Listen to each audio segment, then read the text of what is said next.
হারিয়ে দিতাম জালিমের ভিড়, আইন ছিল শুধু ইনসাফেরই, জুলুম রুখে দিতে হতো না দেরি।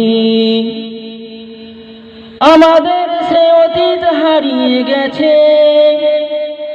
মজলুম তাই আজও কেঁদে মরে। হারিয়েছি যা তাকে পাবো ফিরে, তুমি না জাগলে তাকে ফেরাবে কে?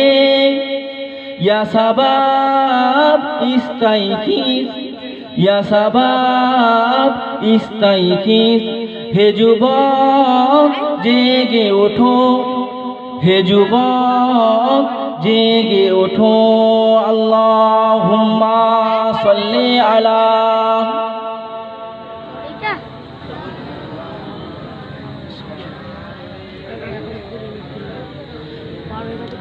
তুমি কি শোনোনি খালিদের কথা, সালাউদ্দিনের শত বীর গাথা? যুগে যুগে তারা ছিল উম্মাহর ত্রাতা, তবে কেন এত মনে শোকাতুর ব্যথা? সিরিয়া ফিলিস্তিনে কাশ্মীরে উইঘুরে ডাকছে তোমারই ভাই, মেটাবে জুলুম চিরতরে, বলো তাকে কোথা খুঁজে পাই? হারিয়েছি যা তাকে পাবো ফিরে, তুমি না জাগলে তাকে ফেরাবে কে? ইয়া শাবাব ইস্তাইকিজ, ইয়া শাবাব ইস্তাইকিজ, হে যুবক জেগে ওঠো, হে যুবক জেগে ওঠো। আল্লাহুম্মা সাল্লি আলা।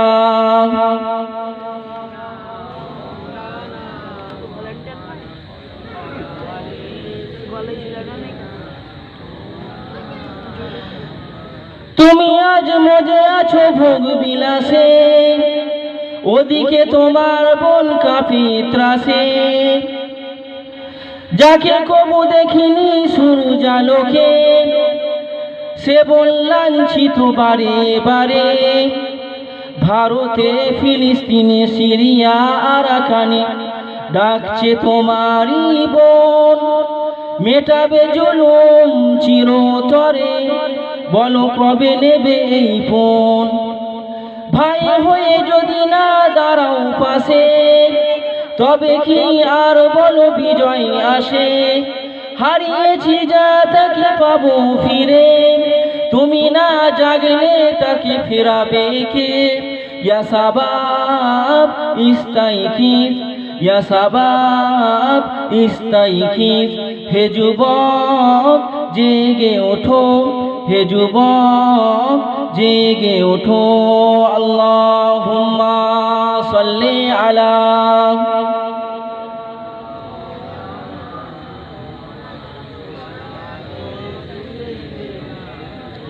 লা মাকসুদা ইল্লাল্লাহ, লা মাওজুদা ইল্লাল্লাহ, লা মাতলুবা ইল্লাল্লাহ, লা মাহবুবা ইল্লাল্লাহ, লা ইলাহা ইল্লাল্লাহ।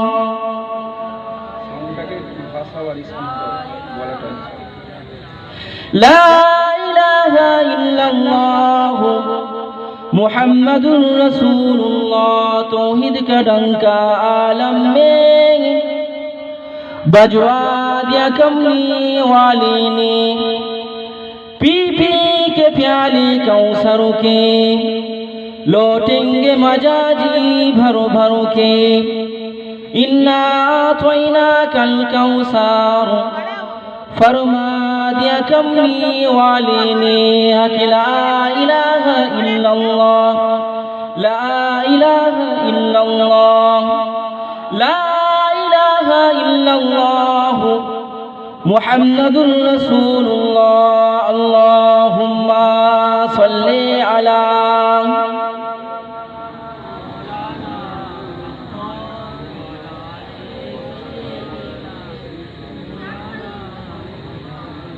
أعوذ بالله من الشيطان الرجيم. بسم الله الرحمن الرحيم.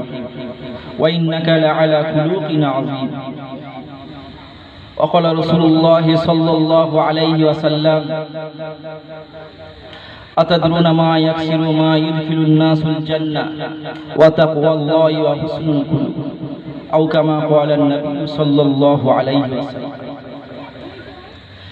আল্লাহ পাক রব্বুল আলামিনের দরবারে লাখো কোটি শুকরিয়া যে মহান আল্লাহ পাক রব্বুল আলামিন আমাকে এবং আপনাদেরকে এই মজলিসে বসার তৌফিক দান করেছেন। সে আল্লাহ পাক রব্বুল আলামিনের দরবারে শুকরিয়া জ্ঞাপন করে সকলে মিলে বলি আলহামদুলিল্লাহ।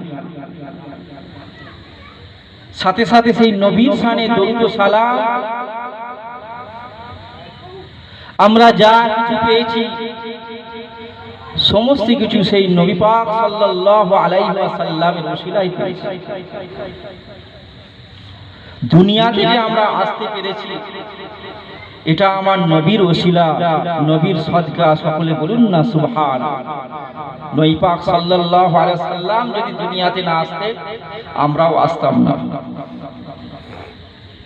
আর সবচাইতে বড় মহত্ব হলো যে আমরা সেই নবীর উম্মত হতে পেরেছি। সকলে বলুন না আল্লাহুম্মা আমিন। আমরা যে নবীর উম্মত হতে পেরেছি আমাদের প্রত্যেক দিন শুকরিয়া আদায় করা দরকার। তার আগে আমি ভূমিকাটা সংক্ষেপে বলে নিচ্ছি। উপস্থিত বসে থাকা আমার বয়স্ক মুরব্বী বাবাজিরা, যেহেতু মামার দেশ, নানার দেশ, অনেকে নানা সম্পর্ক হচ্ছেন, অনেকে মামা সম্পর্কে হচ্ছেন, তাদেরকেও আমার অন্তরের অন্তঃস্থল থেকে সালাম এবং মুবারকবাদ। পর্দার অন্তরালে অবস্থিত আমার আম্মা জান ও বোনেরা, আপনাদেরকেও আমার অন্তরের অন্তঃস্থল থেকে সালাম এবং মুবারকবাদ জানাচ্ছি। আরো একবার সালাম জানাচ্ছি, আসসালামু আলাইকুম ওয়া রাহমাতুল্লাহি ওয়া বারাকাতুহু। একটু আগে বলছিলেন না আমাদের মুফতি সাহেব যে ইসলামের মধ্যে সবচাইতে প্রথম কাজ কি? একজন সাহাবা রাসূল পাক সাল্লাল্লাহু আলাইহি ওয়াসাল্লামের দরবারে এসে বলছেন, আইয়ুল ইসলামু খায়র, ইয়া রাসূলুল্লাহ, ইয়া হাবিবাল্লাহ, হুজুর ইসলামের মধ্যে সবচাইতে উত্তম কাজ কি, সবচাইতে ভালো কাজ কি?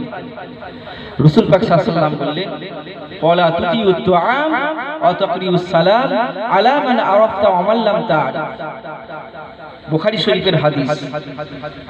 তো রাসূল পাক সাল্লাল্লাহু আলাইহি ওয়াসাল্লাম বলেছেন যে ইসলামের মধ্যে সবচাইতে ভালো কাজ হলো ক্ষুধার্তকে খানা খাওয়ানো। সুবহানাল্লাহ বলেন। সে যে ধর্মেরই মানুষ হোক। আর দ্বিতীয় নম্বর কি? যে চেনা পরিচিতই হোক অপরিচিতই হোক, তার সঙ্গে আমাদের রূহের কিছুটা খোরাকের ঘাটতি পূরণ হয়, আমাদের জিসিমের কিছু খোরাকের ঘাটতি পূরণ হয়। আর উপর থেকে তো আমার আল্লাহ পাকের রহমত তো পড়তেই থাকে। ওই বান্দা ওই বান্দি সালাম আদান প্রদানের জন্য আমার আল্লাহ পাকের জিম্মেদারিতে চলে যায়। সকলে বলুন না সুবহানাল্লাহ। একটু জোরে বলা যাবে না সুবহানাল্লাহ? কোরআন মাজিদ থেকে ছোট্ট একটা সূরার কিছু আয়াতাংশ আমি তেলাওয়াত করেছি। ওয়া ইন্নাকা লাআলা খুলুকিন আযীম। হে নবী, নিশ্চয়ই আপনাকে উত্তম চরিত্রের অধিকারী করা হয়েছে। সুবহানাল্লাহ। আর রাসূল পাক সাল্লাল্লাহু আলাইহি ওয়াসাল্লামের বর্ণিত হাদিস হযরত আবু হুরায়রা রাদিয়াল্লাহু তাআলা আনহু বর্ণনা করছেন, আমার রাসূল পাক সাল্লাল্লাহু আলাইহি ওয়াসাল্লাম সাহাবাদেরকে নিয়ে মসজিদুন নববী শরীফে বসে আছেন। রাসূল পাক সাল্লাল্লাহু আলাইহি ওয়াসাল্লাম সাহাবাদেরকে ডেকে বলছেন, আতাদরুনা মা ইয়াকসিরু মা ইউদখিলুন নাসুল জান্নাহ। ও আমার সাহাবারা, তোমরা কি জানো কোন জিনিসটা জান্নাতের দিকে বেশি প্রবেশ করায়? সাহাবারা বলেছিল, ইয়া রাসূলুল্লাহ, ইয়া আল্লাহু ওয়া রাসূলুহু আলাম, আল্লাহ এবং আল্লাহর রাসূলই জানেন। রাসূল পাক সাল্লাল্লাহু আলাইহি ওয়াসাল্লাম তখন বললেন, ওয়া তাকওয়াল্লাহি ওয়া হুসনুল খুলুক। সেটা হলো আল্লাহর ভয় আর উত্তম চরিত্র। যার অন্তরে আল্লাহর ভয় আছে, যার আখলাক সুন্দর, সেই জান্নাতে প্রথম প্রবেশ করবে, সেই জান্নাতে প্রবেশ করবে। সুবহানাল্লাহ। আমাদের অন্তরকে প্রশ্ন করি যে আমরা আল্লাহকে আল্লাহকে আমরা কতটা ভয় করি, আমাদের চরিত্র আখলাক কতটা সুন্দর, সেটা আমি আপনি নিজে যতটা উপলব্ধি করতে পারবো, পাশের জন সেটা উপলব্ধি করতে পারবে। আখলাক চরিত্র সবচাইতে সুন্দর যার তৈরি হয়েছিল আমার রাসূল পাক সাল্লাল্লাহু আলাইহি ওয়াসাল্লাম। সকলে বলুন না সুবহানাল্লাহ। লাকাদ কানা লাকুম ফি রাসূলিল্লাহি উসওয়াতুন হাসানাহ। নিশ্চয় আমার রাসূলকে আমার আল্লাহ পাক রব্বুল আলামিন উত্তম চরিত্রের অধিকারী করে পাঠিয়েছে। সুবহানাল্লাহ। আর আমার রাসূলকে অনুসরণ করে সাহাবারা এক একটা চরিত্রের অধিকারী হয়ে গেছে। সুবহানাল্লাহ। আমার রাসূল পাক সাল্লাল্লাহু আলাইহি ওয়াসাল্লাম বলেছেন, আসহাবিকান নুজুম, আমার এক একটা সাহাবা হচ্ছে এক একটা নক্ষত্রের ন্যায়, তারকা রাজির ন্যায়। সকলে বলুন না সুবহানাল্লাহ। আমরা যদি ইতিহাস দেখি বুঝতে পারবো, বদরের ময়দানে 313 জন সাহাবা ছিল, আর কাফের বেদিন মুশরিকদের কজন ছিল? 1000-এর অধিক। তাদের কাছে অস্ত্র শস্ত্র ছিল, তাদের কাছে হস্তি বাহিনী ছিল, তাদের কাছে ঘোড় সরোয়ার ছিল, তাদের কাছে তীর বর্ষা ধনুক সমস্ত কিছু ছিল। কিন্তু আমার নবীর সাহাবাদের কাছে অস্ত্র শস্ত্র সেরকম ছিল না, সংখ্যায় কম ছিল। কিন্তু আমার রাসূলের সাহাবাদের অন্তরে যেটা মজবুতি ছিল, আল্লাহর ভয় ছিল। সকলে বলুন সুবহানাল্লাহ। আর কি এক একটা সাহাবা এক একটা উত্তম চরিত্রের অধিকারী হয়ে গিয়েছিল। সকলে বলুন না সুবহানাল্লাহ। বদরের ময়দানে আমার রাসূলের সাহাবারা কেন বিজয়ী হয়েছিল বদরের ময়দানে? এই কারণে আমার নবী সাহাবারা বিজয়ী হয়েছিল। তার একটাই কারণ হলো আমার রাসূলের সাহাবারা ছিল পবিত্র। আমার রাসূলের সাহাবারা ছিল পবিত্র, পাক, বেগুনাহ, মাসুম। আমার আল্লাহ কোরআনে বললেন, ইন্নাল্লাহা ইউহিব্বুত তাওয়াবিনা ওয়া ইউহিব্বুল মুতাতাহিরিন। নিশ্চয় আমি আল্লাহ তাআলা তওবাকারীকে বেশি পছন্দ করি আর পবিত্রতাকারীকে বেশি পছন্দ করি। আমার রাসূলুল্লাহ জনাবে মুহাম্মদ মুস্তাফা সাল্লাল্লাহু আলাইহি ওয়াসাল্লাম ইরশাদ করলেন, আমার যে উম্মতিরা বেশি বেশি করে তওবা করবে, বেশি বেশি করে ইস্তেগফার করবে, আমার আল্লাহ পাক রব্বুল আলামিন ওই সমস্ত উম্মতিদের তামাম জিন্দেগির গুনাহ খাতাগুলোকে maaf করে দিয়ে বেগুনাহ মাসুম বানিয়ে দেয়। আমার রাসূলের সাহাবারা বেগুনাহ মাসুম হয়ে গেছে, আর কি পবিত্র হয়ে গিয়েছিলেন। এই কারণের জন্য বদরের যুদ্ধে 313 জন বিজয় লাভ করেছিল। সকল আর কি ছিল তাদের অন্তরে? আল্লাহর ভয় ছিল, আল্লাহকে ভয় করেছিল। ভয় করে তারা নবীর হাতে হাত দিয়ে কলেমা পড়ে মুসলমান হয়ে গিয়েছিল। এমন কলেমা পড়েছিল যেই কলেমা জিনের নিজের জান থাকতে চলে যাবে, তারপরও সেই কলেমা ছেড়ে দেয়। আজকের দিনে যে যুদ্ধ হয় কাফের, কত লোক আমরা ভয়ে পালিয়ে। সাহাবাদের ঈমান কেমন ছিল? হাত কেটে যাচ্ছে, পা কেটে যাচ্ছে, তারপর ভয়। কত ত্যাগ, কত বিসর্জন তাদের অন্তরে ছিল। আজকে যদি বলা হয় দ্বীন ইসলামের জন্য তোমার কিছু মাল সম্পদ দান করো, দ্বীন ইসলামের জন্য তুমি কিছু শ্রম দিয়ে, দেহ দিয়ে একটু সেই জায়গাটাকে দাঁড় করিয়ে দাও, দ্বীন ইসলামকে জিন্দা করার জন্য কিছু অর্থ, কিছু মাল, ধন সম্পদ ব্যয় করো, কিন্তু আমরা সবাই করতে পারি না। আমাদের অন্তরটা এখনো পরিপূর্ণ ইমানদারিতে পরিণত হয়নি। এই কারণের জন্য আমরা মুসলমান মার খাচ্ছি। আমার রাসূল পাক সাল্লাল্লাহু আলাইহি ওয়াসাল্লাম এই দ্বীন ইসলামকে কায়েম করার জন্য, জিন্দা রাখার জন্য নিজে না খেয়ে দিন কাটিয়ে দিয়েছেন, সাহাবাদেরকে ভুকা রাখেন, নিজের কাছে যতটা খাদ্য সামগ্রী থাকতো সাহাবাদেরকে বিলিয়ে দিতেন। সকলে বলেন না সুবহানাল্লাহ। আমার রাসূলের কথা শুনলে আমাদের চোখ দিয়ে পানি বেরিয়ে যাবে, আমাদের রাসূলের কথা শুনলে আমাদের মনটা খারাপ হয়ে যায়। এই রাসূলকে আমরা কতটা ভালোবাসি, কতটা মহাব্বত করি, অভ্যন্তরীণ জিন্দেগিতে আমরা যেমন ধরা পড়ে যাব, বাহ্যিক জীবনীতেও আমরা ধরা পড়ে যাব। কেন? আমার রাসূলকে যারা প্রকৃত ভালোবাসে তারা কোনোদিন মদ পান করবে না। আমার রাসূলকে যারা ভালোবাসে তারা কোনোদিন জুয়া খেলবে না। আমার রাসূলকে যারা ভালোবাসে তারা কোনোদিন চুরি করবে না। আমার রাসূলকে যারা ভালোবাসবে তারা কোনোদিন মিথ্যা বলবে না। আমার রাসূলকে যারা ভালোবাসবে তারা কোনোদিন সুদ ঘুষ খাবে না, দেবে না। আমার রাসূলকে যারা ভালোবাসবে তারা কোনোদিন জিনা ব্যভিচারে লিপ্ত হবে না। আমার রাসূলকে যারা ভালোবাসবে তারা সত্যের পথে, ন্যায়ের পথে, হকের পথে চলবে।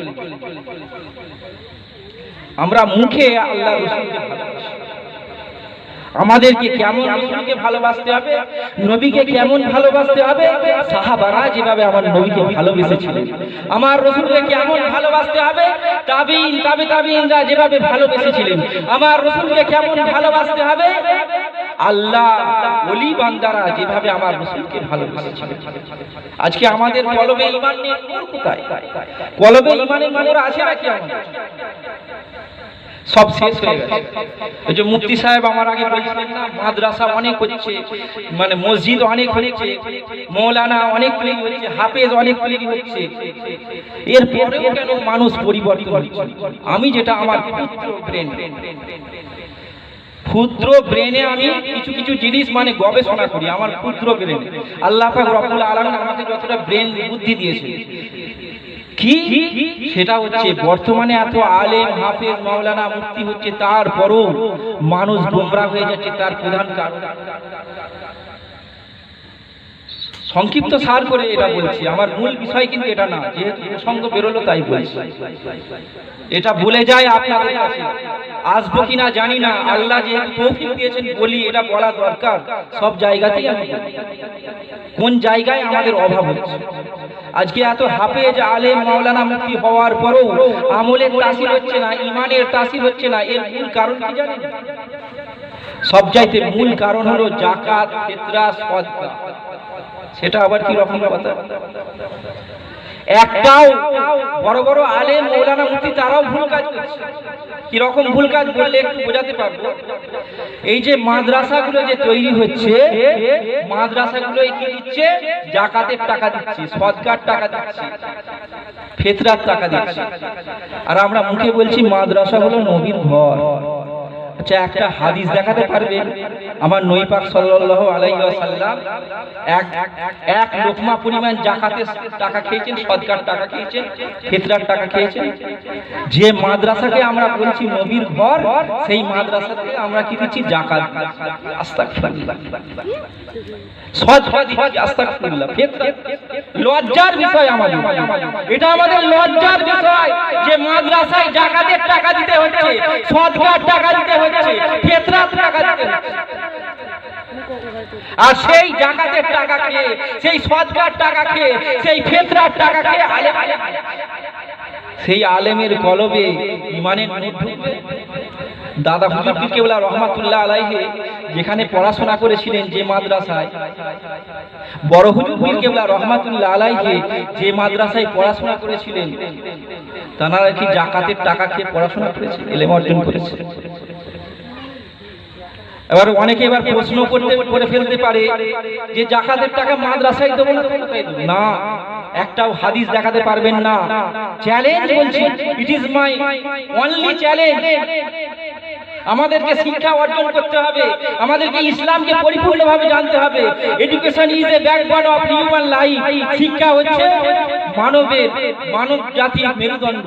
আমাদেরকে ইসলামকে ভালোভাবে জানতে হবে। এই যাকাত, ফিতরা, সদকার হকদার হচ্ছে এতিম, মিসকিন, অসহায় মানুষ। সব মাদ্রাসায় কিন্তু এতিম, মিসকিন, অসহায় পড়ে না। ওখানে ধনী ব্যক্তির মানুষও ছেলেরা পড়ে, মধ্যবিত্ত শ্রেণীর ছেলেরাও পড়ে, আর এতিম মিসকিন ছেলে খুব কম পড়ে। এমন একটা মাদ্রাসা দেখাতে পারবেন যেখানে যেটা যাকাত ফিতরা সদকা দেওয়া হচ্ছে সেই মাদ্রাসায় এতিম মিসকিন যারা পড়ে তাদের জন্য ওই টাকা থেকে ওই অর্থ থেকে আলাদা রান্না হয়, আর যারা ধনী মধ্যবিত্ত যারা ফি দিয়ে টাকা দিয়ে পড়াশোনা করে তাদের আলাদা রান্না হয়, এমন একটা মাদ্রাসা দেখাতে পারবেন? দেওবন্দের মধ্যে বড় মাদ্রাসা, এত বড় কথা বলছি, ওখানেও হয় না আলাদা রান্না। দেখবেন ওই আলেম ওই হাফেজরাই লোকের দাঁড়ে দাঁড়ে দেখবেন যাকাত ফিতরা চাই। এর চাইতে লজ্জাজনক বিষয় কি? আমি ওয়াজ নসিহত করি, আমি অর্থের লেগে টাকার লেগে নয়, আমি পয়সার লোভে নয়, আমি দ্বীন ইসলামের খেদমত করার জন্য এই লাইনে লেগেছি, হক কথা বলার জন্য। আর আমার পীর হুজুর তিনি হলেন মরহুম পীর আবু ইব্রাহিম সিদ্দিকী রাহমাতুল্লাহ, ওনার হাতে হাত দিয়ে বায়াত পাওয়া মানুষ। তো ওই যাকাতের টাকা ফিতরার টাকা সবচাইতে প্রথম কাদের দেবে? নিজেদের আত্মীয় স্বজন যারা, তার মধ্যে যারা এতিম মিসকিন অসহায় যারা, তাদেরকে দেবে। যদি নিজেদের আত্মীয় স্বজনদের মধ্যে যদি না থাকে তাহলে দেবেন কাকে? নিজের পরিচিত বন্ধু বান্ধব পাড়া প্রতিবেশীর মধ্যে যে অসহায় মানে একবারে অপারগ সেই ব্যক্তিকে দেবেন। যদি তারও যদি না কোনো লোক থাকে, আমার রাসূল একটা কি করে গেছে, নসিহত করে গেছে, যদি দেয়ার যদি লোক থাকে ওই যাকাত ফিতরার টাকাটা তোমরা জমা করে একটা ফান্ড তৈরি করে রাখবে, ওইটা পরে ভবিষ্যতে কাজে লাগবে। কখন কাজে লাগবে? যখন যুদ্ধের দামামা বাজবে, ইসলামের জিহাদ আসবে, যদি যাকাত ফিতরা লেনেওয়ালা যদি না কেউ থাকে। ইসলাম আমাকে আপনাকে বুঝতে হবে। আজকে হাফেজ আলেম মাওলানা মুফতি বলছেন আমি মাওলানা, আমি মুফতি, আমি হাফেজ। ওই হাফেজ মাওলানা মুফতির কলবে এলেমের তাসির হবে। ও তো মানে যেটা ওর জন্য যায় না সেটা তো খেয়ে বসে আছে, কলব অন্ধকার, তাসির হবে কেন? এই জন্য ওয়াজ মাহফিল জলসায় আলেম ওলামারা ওয়াজ নসিহত করছে, মানুষ হেদায়েত হয়। বক্তা সমাজ সবচাইতে প্রথম দায়ী, আলেম সমাজ সবচাইতে প্রথম দায়ী। যে প্রসঙ্গ অন্য চলে এলো, আমার রাসূল পাক সাল্লাল্লাহু আলাইহি ওয়াসাল্লাম সাহাবাদেরকে বলছেন, ও আমার সাহাবারা, আমি রাসূল পাক সাল্লাল্লাহু আলাইহি ওয়াসাল্লাম তোমাদের জন্য জান্নাতের জামিনদার। মাইয়াজমানু লিমা বাইনা লিহিয়াইহি ওয়া মা বাইনা রিজলাইহি আযমানু লাহুল জান্নাহ।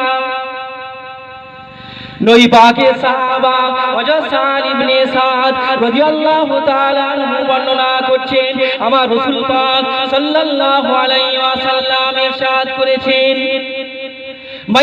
মাইয়াজমানু লিমা বাইনা লিহিয়াইহি ওয়া মা বাইনা রিজলাইহি আযমানু লাহুল জান্নাহ। আমার যে উম্মতিরা দুই মুখের মাঝখানের অংশ এবং দুই পায়ের মাঝখানের অংশকে হেফাজত করবে, আমি রাসূল পাক সাল্লাল্লাহু আলাইহি ওয়াসাল্লাম তার জন্য জান্নাতে যাওয়ার জামিনদার হয়ে যাব। জোরে বলুন না সুবহানাল্লাহ। বর্তমান সময়ে এই আলেম হাফেজ মাওলানা মুফতি যারা আছে দেখবেন বেশিরভাগই জমানের তাসির নেই, জেনা ব্যভিচার করে বসে আছে। আলেম সমাজের এরা হচ্ছে কলঙ্ক, এদের দেখে সাধারণ মানুষ খারাপ শিক্ষা পায়। বর্তমানে অনেক আলেম হয়েছে, অনেক মাওলানা মুফতি, মাদ্রাসা বিরাট বড় বড়, কিন্তু তারপরেও দেখবেন আলেমদের মধ্যে খারাপই রয়ে গেছে। আমার চোখে দেখা ভালো আলেম, নামকরা আলেম, তার মুখ দিয়ে কি হচ্ছে? খিস্তি হচ্ছে। আস্তাগফিরুল্লাহ, নাউজ।